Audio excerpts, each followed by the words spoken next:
பிஸ்மில்லாஹிர் ரஹ்மானிர் ரஹீம். அல்ஹம்துலில்லாஹி ரப்பில் ஆலமீன்.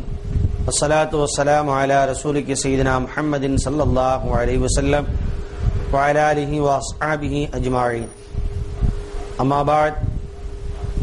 யா அய்யுஹன் நாஸ் ஊஸீகும் இபாதல்லாஹ் வ இய்யாய அவ்வலம் பித்தக்வல்லாஹ்.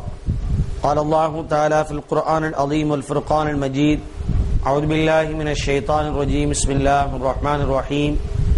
ياسين والقرآن الحكيم إنك لمن المرسلين على صراط مستقيم. صدق الله مولانا العظيم. புகழ் அனைத்தும் அருள் ஆட்சி புரியக்கூடிய வல்லோன் அல்லாஹ் ஒருவனுக்கே உரித்தாகுக. அல்லாஹ்வின் அருளும் கருணையும் சலாத்தும் சலாமும் சர்க்குருநாதர் சர்வலோக தூதர் கண்மணி நாயகம் ஸல்லல்லாஹு அலைஹி வஸல்லம் அவர்கள் முதல் நம் யாவர்கள் மீதும் என்றென்றும் உண்டாவதாக என்ற இனிய துஆவோடு சலாத்தினை கூறி துவங்குகிறேன். அஸ்ஸலாமு அலைக்கும் வரஹ்மத்துல்லாஹி தஆலா வ பரக்காத்துஹு. கண்ணியம் நிறைந்த அல்லாஹ்வின் நல்லடியார்களே, நாம வசித்துக் கொண்டிருக்கக்கூடிய இந்த காலம்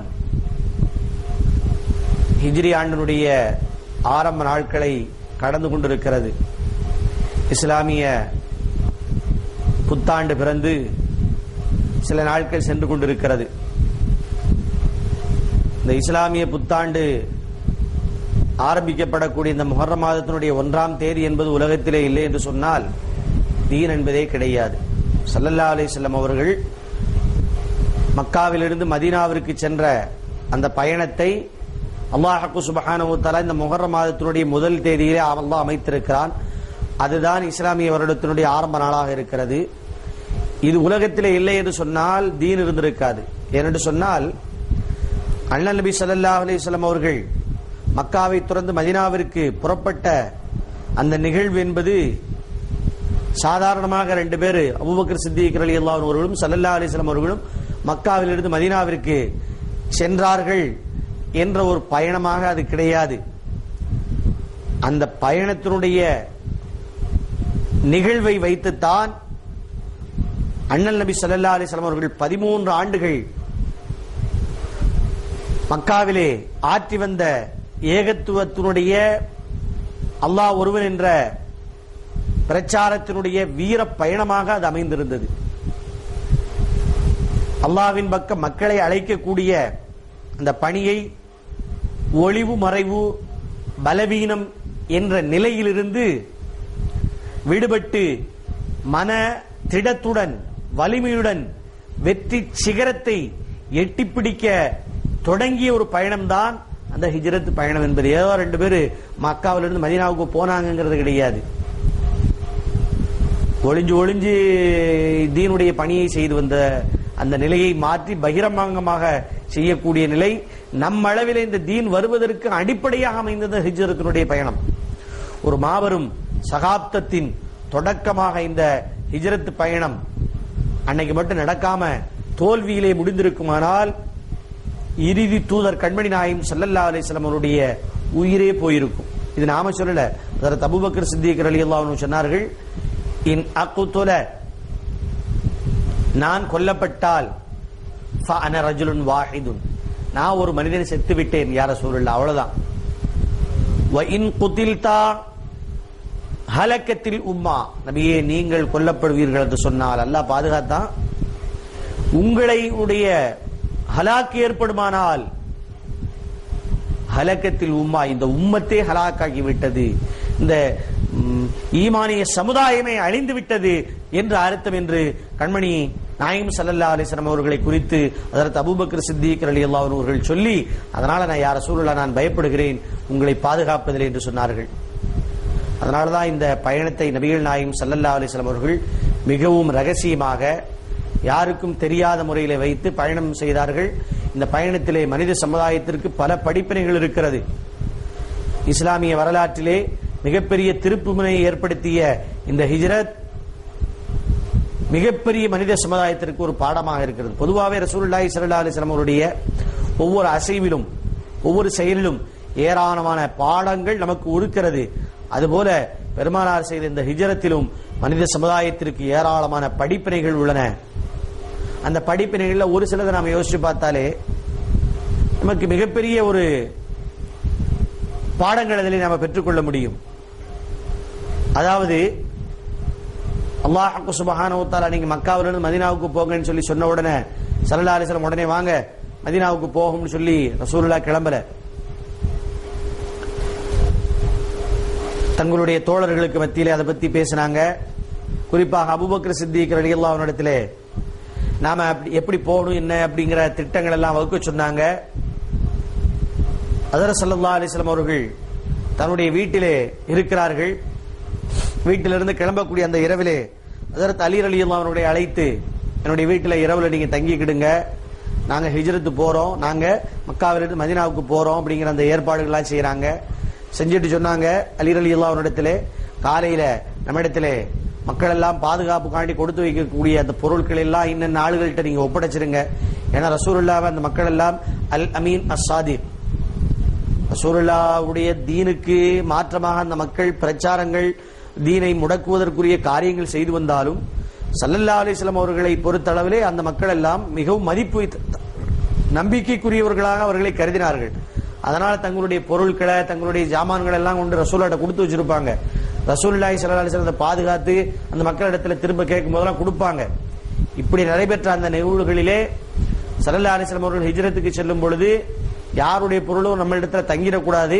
அதனால அலியாரே நீங்க என்ன செய்யுங்க, இரவுல நம்முடைய வீட்டுல தங்கிக்கோங்க, காலையில எந்திரிச்சு அந்தந்த பொருள் அவங்கவுங்கள்ட்ட ஒப்படைங்கன்னு சொன்னாங்க. அலி ரலியல்லாஹு இது குறித்து சொல்லும் பொழுது சொல்லுவாங்க, என்னுடைய வாழ்க்கையில நான் நிம்மதியா உறங்கிய ஒரு இரவு கொண்டு இருக்குன்னு சொன்னா ரசூலுல்லாஹி ஸல்லல்லாஹு அலைஹி வஸல்லம் சொன்னாங்கல்ல, நும் அலா ஃபிராஷி, அலியே என்னுடைய விரிப்பின் மீது தூங்குங்க, வஷ்தஹ் பிரிதாயி இத்தஷிஹ், நீங்க என்ன செஞ்சுக்கிடுங்க, என்னுடைய போர்வையை பொத்திக்கிடுங்க, ஹாதல் ஹம்ரமி ஃபஇன்னஹு ல யக்லஸ இலைக ஷையுன், அப்போ நீங்க பொத்தி தூங்கிட்டு காலையில எல்லாத்தையும் ஒப்படைச்சிட்டு வாங்கன்னு சொன்னாங்க பாருங்க. அந்த இரவுல தான் என்னுடைய வாழ்க்கையிலே நான் நிம்மதியா தூங்கி இருக்கிறேன்னு சொல்றாங்க. அதுக்கு அலி ரலியல்லாஹு அன்ஹு சொல்லக்கூடிய காரணம் என்ன அப்படின்னு கேட்டீங்கன்னா, நீங்க இதெல்லாம் ஒப்படைச்சிட்டு என்கிட்ட நீங்க சேருங்கன்னு சொல்லி சொன்னாங்களா இல்லையா. அப்ப நான் ரசூலுல்லாஹ் போய் சேருத அளவுக்கு எனக்கு மௌத்து கிடையாது. ஏன்னா ரசூலுல்லாஹ்வுடைய சொல்லு என்ன செய்யாது, பொய்யாகாது. வமா யன்திகு அனில் ஹவா இன் ஹுவ இல்லா வஹீ யூஹா. ஸல்லல்லாஹு அலைஹி வஸல்லம் அவர்கள் ஒரு சொல்லை சொல்லுகிறார்கள் என்று சொன்னால் அல்லாஹ்வுடைய அறிவிப்பு இல்லாம சொல்ல மாட்டாங்க. அல்லாஹ் சொல்லி கொடுத்தா தான் பேசுவாங்க, இல்லாட்டி பேச மாட்டாங்க. அலி ரலியல்லாஹு அன்ஹு ரசூலுல்லாஹ் சொன்னாங்க, என்ன சொன்னாங்க, நீங்க இந்த பொருளை ஒப்படைச்சிட்டு நம்மள்ட்ட சேருங்க நாளைக்கு. அப்ப அப்படின்னா என்ன அர்த்தம், நான் இன்னைக்கு இரவு முழுவதும் ரசூலுல்லாஹ் சொன்னது போல உயிரோட இருப்பேன், நான் ஒவ்வொரு நாளும் எந்திரிப்பேனாங்கிறது எனக்கு தெரியாது, ஆனா அந்த நாள் இரவுல நான் என்ன செஞ்சேன், நிம்மதியா தூங்குறேன். ஏன்னா மறுபடியும் ரசூலுல்லாஹ் நான் சந்திக்கிற வரைக்கும் என் ஹயாத் எனக்கு இருக்கு அப்படிங்கிறது எனக்கு உறுதி இருந்துச்சு அப்படின்னு சொல்லி அலி ரலியல்லாஹு அன்ஹு சொல்லுகிறார்கள். இதுல நமக்கு ரெண்டு பாடம் இருக்கு. ஒன்னு, ஸல்லல்லாஹு அலைஹி வஸல்லம் அவர்கள் சொன்ன வார்த்தையின் மீது அலி ரலியல்லாஹு அன்ஹு கொண்டிருக்கக்கூடிய மதிப்பு, அவர்கள் வைத்திருக்கக்கூடிய நம்பிக்கை, ஸல்லல்லாஹு அலைஹி வஸல்லம் சொன்னா அது கண்டிப்பா இருக்குங்கிற ஒரு நம்பிக்கை. இன்னொரு பாடம், எந்த மக்களாக இருந்தாலும் சரி, மாற்று சமய மக்களாக இருந்தாலும் சரி, சகோதர சமய மக்களாக இருந்தாலும் சரி, எல்லோரிடத்திலுமே நாம என்ன செய்யணும், பாதுகாப்பிற்குரியவராக நம்மை அவர்கள் கருத வேண்டும். அப்படி ஒரு வாழ்க்கை வாழ வேண்டும். அப்படி கருத போய்த்தானே எல்லா மக்களும் ரசூலுல்லாஹ்ட்ட கொண்டாந்து அந்த பொருட்களை கொடுத்து வச்சிருந்தாங்க. இப்ப இந்த ரெண்டு பாடத்தையும் நம்முடைய வாழ்க்கையில நாம பின்பற்றணும். ஆயிஷா நாயகி சொல்றாங்க, ரசூலுல்லாஹி ஸல்லல்லாஹு அலைஹி வஸல்லம் அவர்கள் ஹிஜ்ரத் செய்றாங்கங்கிற இந்த செய்தியை கேள்விப்பட்டு ரசூலுல்லாஹி ஸல்லல்லாஹு அலைஹி வஸல்லம் வீட்டை அந்த மக்காவில் இருக்கக்கூடிய மக்கள் எல்லாம் ஒன்று கூடி மறைச்சுக்கிட்டாங்களாம். ரசூலுல்லாஹ் போயிடக்கூடாது, இங்க இருந்து என்ன செஞ்சிடக்கூடாது, போயிடக்கூடாது, நம்மளை விட்டு தப்பிச்சு போயிடக்கூடாது, ஸல்லல்லாஹு அலைஹி வஸல்லம் அவர்களை போக விடாம தடுத்து இங்க செஞ்ச பிரச்சாரம் மாதிரி வேற எங்கேயும் போய் செய்யக்கூடாது, இதோட ஒழிச்சிடணும் அப்படின்னு சொல்லி எல்லாரும் திட்டம் போட்டு வீட்டை சுத்தி கேரோ பண்ணி இருக்கிறாங்க. ஆமா, உண்மையிலேயே ரசூலுல்லாஹி ஸல்லல்லாஹு அலைஹி வஸல்லம் அவர்கள் வீட்டில இருக்கும் பொழுது எல்லாரும் ஒன்று கூடி ஃபுல்லா நிக்கிறாங்க. இப்பதான் அலி ரலியல்லாஹு கூப்பிட்டு இங்க படுத்துக்கோங்க, போர்வை பத்திக்கோங்க, நாளைக்கு நம்மள்ட்ட இந்த பொருள்கள் எல்லாம் ஒப்படைச்சிட்டு வந்து சேருங்கன்னு சொல்லிட்டு ரசூலுல்லாஹி ஸல்லல்லாஹு அலைஹி வஸல்லம் அவர்கள் அங்கிருந்து வெளியே வராங்க. ஆயிஷா நாயகி அவர்கள், ஹஜ்ரத் இப்னு அப்பாஸ் ரலியல்லாஹு அன்ஹு அவர்கள், ஆயிஷா நாயகி அவர்கள் இந்த ஹதீஸை நமக்கு சொல்லித் தருகிறார்கள். கரஜ ரசூலுல்லாஹி ஸல்லல்லாஹு அலைஹி வஸல்லம் அவர்கள் ஸல்லல்லாஹு அலைஹி வஸல்லம் அவர்கள் வீட்டை விட்டு வெளியே வந்தாங்க. வல் கௌமு ஜுலூசுன் அலா பாபிஹி. ஆனா அந்த குறைஷி மக்கள் எல்லாம் எங்க இருக்கிறாங்க? ரசூலுல்லாஹி வீட்டு வாசல்ல உட்கார்ந்து இருக்கிறாங்க. ஃபஅഖத ஹஃபனத மினல் பத்ஹாயி فجعل يدرها على رؤوسهم ويتلو ياسين والقرآن الحكيم الآيات وما مضى.